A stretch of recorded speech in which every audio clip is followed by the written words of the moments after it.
अस्सलामु अलैकुम वरहमतुल्लाहि वबरकातुह। दोस्तों, भारत में एक पुलिस वाली औरत के साथ कुरान ए मजीद का एक ऐसा मोजिज़ा हुआ जिसने तमाम लोगों के रोंगटे खड़े कर दिए। अल्लाह तबारक व ताला ने उस औरत के साथ ऐसा क्या किया कि वहां मौजूद तमाम लोगों की आंखें फटी की फटी रह गईं और वे सोचने लगे, ये कैसे मुमकिन है, ये कैसे हो सकता है। दोस्तों, वीडियो शुरू करने से पहले मेरी आपसे एक छोटी सी गुजारिश है।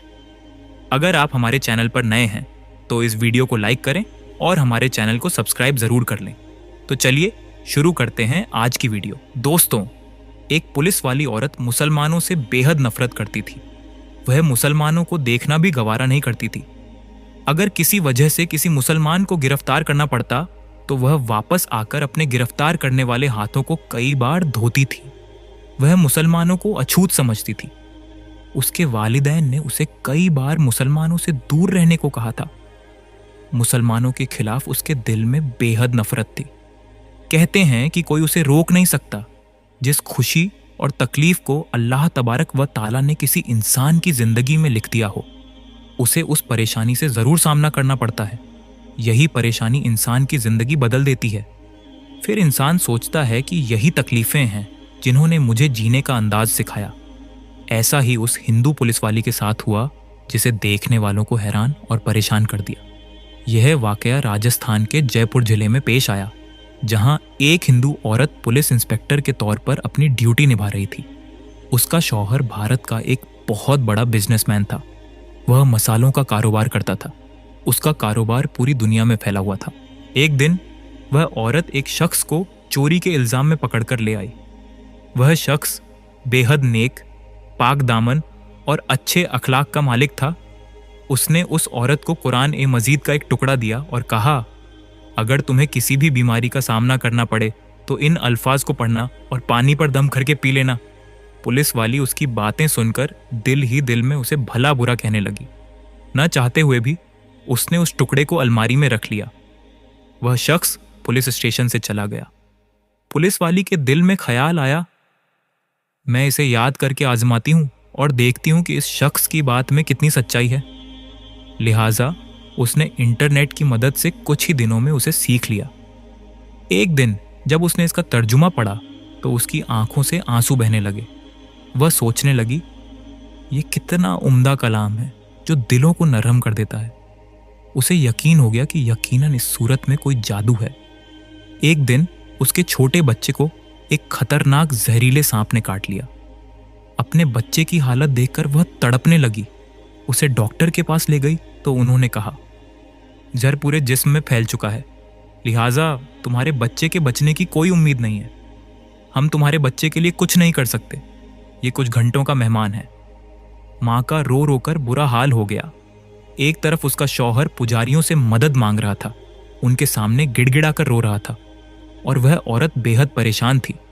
तब उसे उस शख्स की बात याद आई जिसने कहा था, इस सूरत को किसी बीमारी के लिए पढ़ो या पानी पर दम करके पिलाओ। उसने बताया था कि इस सूरत में हर बीमारी की शिफा है। दोस्तों, अल्लाह तबारक व ताला ने उस औरत को इस्लाम की तरफ लाना चाहता था। अल्लाह ने उसके दिल में इस्लाम के लिए मोहब्बत पैदा करनी थी। जब उसने उस सूरत को पढ़कर सांप के कांटे हुए स्थान पर दम किया तो दम करते ही उसका बच्चा उठकर बैठ गया। वह ऐसा खड़ा हो गया जैसे उसे सांप ने काटा ही ना हो। उसका शौहर यह मामला देखकर उसके पास दौड़ता हुआ आया और बोला, डॉक्टर, हमारे बच्चे को ठीक नहीं कर सके। तुमने ऐसा कौन सा अमल किया कि यह बच्चा ठीक हो गया? उसने कहा, कुछ नहीं, बस एक सूरत है जो हर बीमारी को ठीक कर देती है। मैंने उसे पढ़कर बच्चे पर दम किया और उसे पिलाया। देखो, हमारा बच्चा हमारी आंखों के सामने ठीक हो गया। लेकिन उसका शौहर खुश होने के बजाय नाराज हो गया। गुस्से की हालत में वह भला बुरा कहने लगा। उसे इस्लाम से नफरत थी। बीवी की बातें सुनकर उसे अपनी बीवी से भी नफरत हो गई। उसने कहा, अगर मैंने दोबारा तुम्हारे मुंह से यह सूरत सुनी तो तुम्हें बुरा अंजाम भुगतना पड़ेगा। इस सूरत के मोजिजे को देखकर उस औरत के दिल की दुनिया ही बदल गई। फिर अल्लाह तबारक व ताला ने उसकी किस तरह मदद की, यह भी बड़ा इनाम अफरोज वाकया है। जब उसका शौहर परेशानियों की वजह से चल बसी करने जा रहा था तो वही सांप आया जिसने उसके बच्चे को काटा था। इस बार उस सांप ने उसके शौहर को काट लिया। उसकी वजह से वह शौहर दुनिया से रुखसत हो गया। औरत ने पुलिस की नौकरी को खैर बात कह दिया और अपने शौहर के कारोबार को संभालने लगी। कारोबार का तजुर्बा न होने की वजह से 1 साल के अंदर उसका सारा कारोबार तबाह हो गया। उसकी फैक्ट्री और घर नीलाम हो गए। नौबत फाकों तक पहुंच गई। वह बेहद परेशान रहने लगी। उसने अपने दिल में सोचा, मैं सूरत फातिहा की तिलावत करती हूँ, हो सकता है मेरी तमाम परेशानियां खत्म हो जाएं और मेरे माल में बरकत हो। अब उसने दिन रात सूरत फातिहा की तिलावत शुरू कर दी। उठते बैठते वह सूरत की तिलावत करती। उसे इस सूरत पर यकीन था कि उसके घर के हालात बदल जाएंगे। दोस्तों, जब कोई बांदा अल्लाह तबारक व ताला से उम्मीद लगाता है तो अल्लाह अपने बांदे की दुआओं को रद्द नहीं करता। अल्लाह अपने बांदों को मायूस नहीं करता। वह अपने खजानों के मुंह खोल देता है। 7 दिन के अंदर उसे खुशखबरी मिल गई कि उसके कारोबार को संभालने के लिए उसके शौहर का दोस्त आ रहा है, जो अमेरिका में उसका पार्टनर था। वह उसके पास आकर बोला, तुम फिक्र न करो, वह मेरा भाई जैसा था। मैं तुम्हारी मदद जरूर करूंगा। तुम्हारी तमाम मुश्किलें दूर हो जाएंगी। फिर उस शख्स ने उसका कारोबार संभाला और देखते ही देखते उसके हालात पहले जैसे हो गए। एक दिन वह औरत सूरत फातिहा की तिलावत कर रही थी। उसके शौहर का दोस्त बोला, तुम ये मंत्र हर वक्त पढ़ती रहती हो?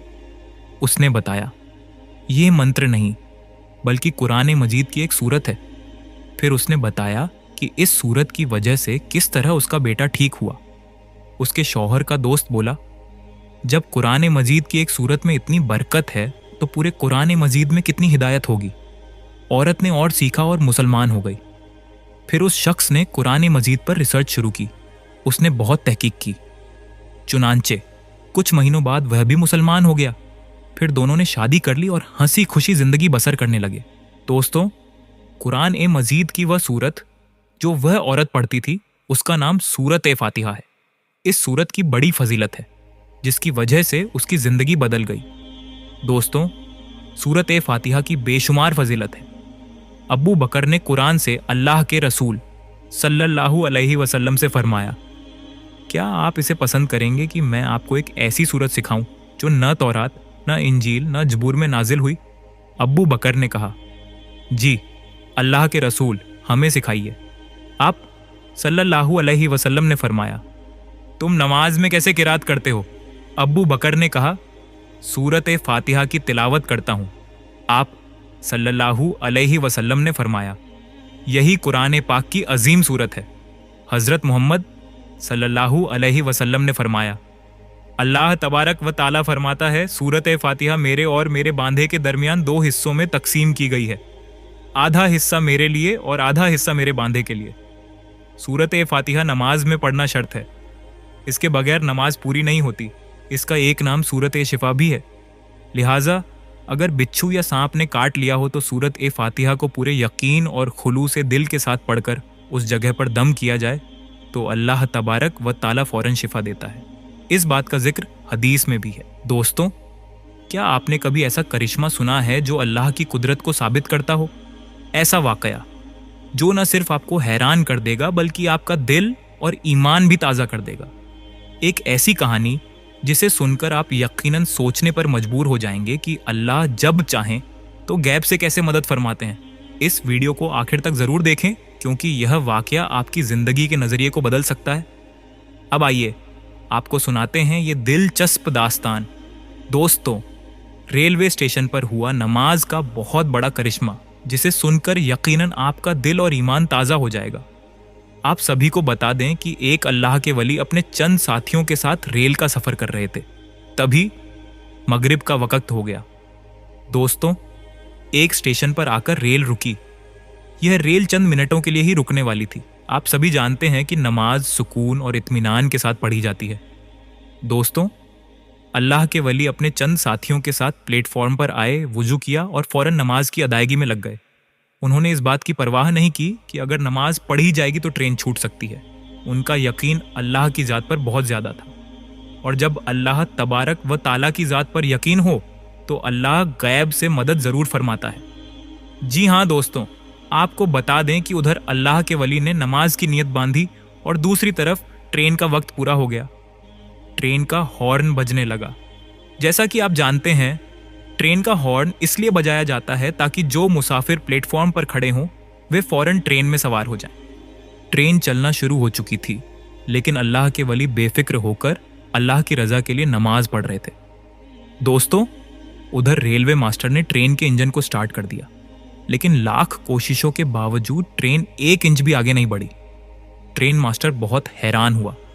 वहीं पर एक इंजीनियर मौजूद था। रेलवे मास्टर ने फौरन इंजीनियर को बुलाया और पूरी ट्रेन को चेक करने को कहा। इंजीनियर ने पूरी ट्रेन का मुआयना किया, लेकिन उसे कहीं भी कोई गड़बड़ी या खामी नजर नहीं आई। अब रेलवे मास्टर बेहद हैरान और परेशान था कि आखिर माजरा क्या है।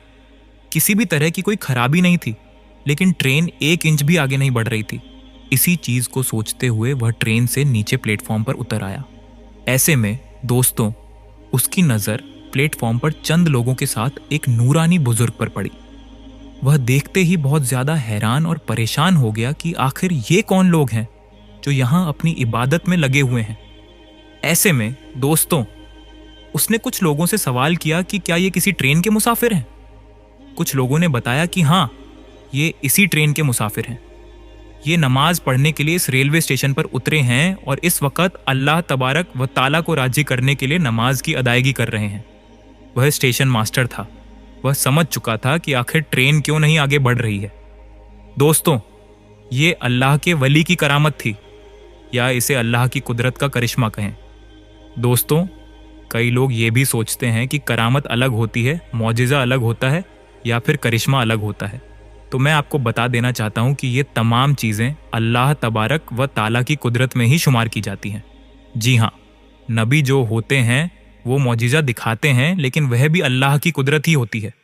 और जो वली होते हैं वो करामत दिखाते हैं, और वह भी अल्लाह तबारक व ताला की कुदरत ही होती है।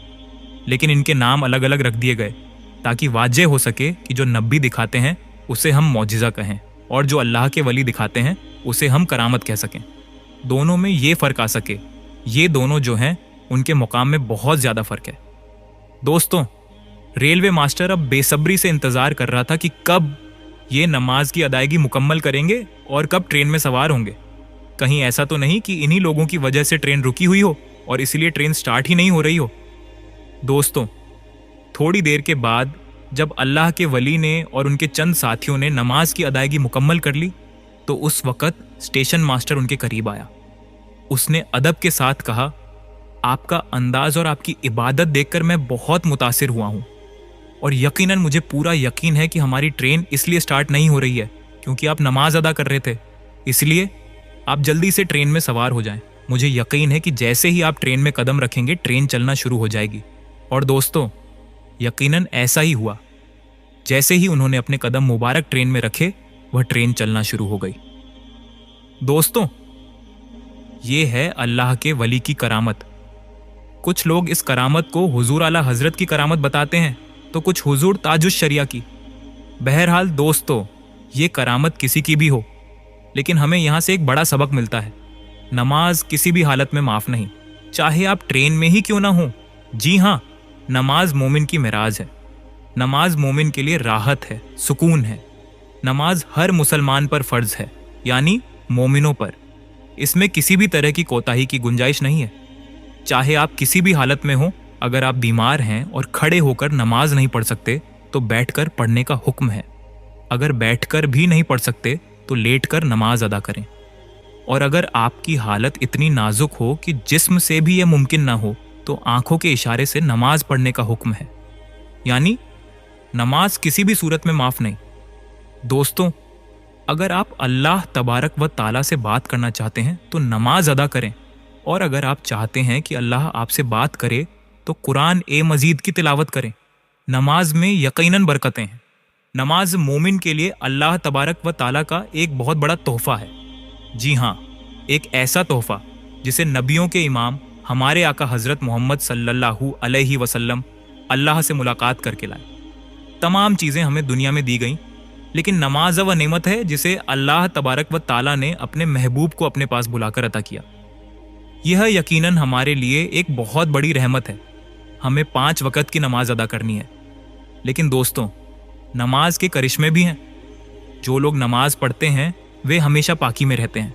जो नमाज पढ़ते हैं उनके चेहरे पर नूर रहता है। जो नमाज पढ़ते हैं उनकी जिस्मानी बीमारियां उनसे कोसों दूर रहती हैं। और जो नमाज पढ़ते हैं वे हर तरह की बुरी बलाओं और गंदी चीज़ों से महफूज रहते हैं। दोस्तों, यकीनन नमाज में सुकून और बरकतें हैं। जो लोग नमाज पढ़ते हैं उनसे जाकर पूछिए कि नमाज में कितना सुकून है। आज की दुनिया में लोग दर दर भटक रहे हैं, उन्हें सुकून की तलाश है। लेकिन दोस्तों, अल्लाह तबारक व ताला ने फरमाया है, अगर तुम्हें सुकून चाहिए तो नमाज पढ़ो, मस्जिद की तरफ आओ। लेकिन अफसोस, आजकल के मुसलमान इन तमाम चीज़ों से कोसों दूर है। दोस्तों, ये बात हर मोमिन को मालूम होनी चाहिए। नमाज हमारी ज़िंदगी का सुकून है और अल्लाह की सबसे बड़ी रहमतों में से एक। तो मेरे प्यारे दोस्तों, ये थी हमारी आज की वीडियो पसंद आई हो तो इसे दिल से लाइक करें और अपने दोस्तों अहबाब के साथ शेयर करें। अगर आप चाहते हैं कि हम इसी तरह और वीडियो लाकर आपकी सेवा में पेश करें तो कृपया चैनल को सब्सक्राइब करें। अब मैं आपसे अलविदा लेता हूं और आपको अल्लाह के साथ खुशहाल जिंदगी की दुआ करता हूं।